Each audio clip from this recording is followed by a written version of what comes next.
မရဘူးဆိုတဲ့ထိုင်းစကားအငင်းအတုပ်ပြုနည်းလေးမျှဝေပေးသွားမယ်မရဘူးဆိုတာမိတ်ได้လို့လူတိုင်းသိတယ်ဒီတော့မိတ်ได้ဆိုတာကအရှိမနေအတိတ်ပဲတစ်မျိုးပြောင်းသွားသလိုအနောက်မှာနေလေအတိတ်ပဲတစ်မျိုးပြောင်းသွားနိုင်တယ်အရှိမထားပုံလေးအရင်လေးလာမယ်ဥပမာမိတ်ได้ကအရှိမနေမယ်ဆိုရင်ပြီးအနောက်မှာကရိယာလေးနဲ့လိုက်မယ်ပေါ့ဥပမာမိတ်ได้ทำဆိုလို့ရှိရင်မလုပ်ရပါဘူးလို့အဓိပ္ပာယ်ရတယ်ไม่ได้ทำမလုပ်ရပါဘူးฉันไม่ได้ทำကျမမလုပ်ရပါဘူးငါမလုပ်ရပါဘူး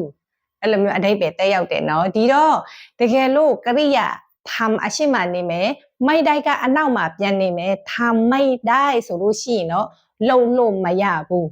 ฉันทำไม่ได้ကျမလုပ်လို့မရဘူးအဓိပ္ပာယ်မတူဘူးနော်ငါမလုပ်ရပါဘူးฉันไม่ได้ทำငါလုပ်လို့မရဘူးฉันทำไม่ได้အဓိပ္ပာယ်မတူဘူးနော်နောက်ထပ်တစ်လုံးလေးဥပမာပေးမယ်ငါမသွားရပါဘူးအဲ့နေရာကိုငါမသွားရပါဘူးฉันไม่ได้ไปฉันไม่ได้ไปไม่ได้ไปမသွားရပါဘူးသွားလို့မရဘူးအဲ့နေရာကိုငါသွားလို့မရဘူးฉันไปไม่ได้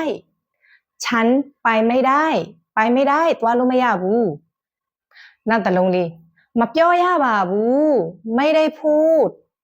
ไม่ได้พูดပြောလို့မရဘူးพูดไม่ได้พูดไม่ได้မပေးရပါဘူးไม่ได้ให้ไม่ได้ให้ပေးလို့မရဘူးให้ไม่ได้ให้ไม่ได้အခုဒီဗီဒီယိုလေးကိုကြည့်နေတဲ့သူတွေကအခုပြောပြလိုက်တဲ့အရာလေးတွေကိုသဘောပေါက်တယ်ဆိုလို့ရှိရင် comment လေးမှာမစားရပါဘူးနဲ့စားလို့မရဘူးထိုင်းလို့ဘယ်လိုပြောရလဲဆိုတာ comment လေးမှာဝင်ရေးပေးခဲ့ပါနောက်ထပ်ဗီဒီယိုမှာပြန်လည်ဆုံတွေ့ကြမယ်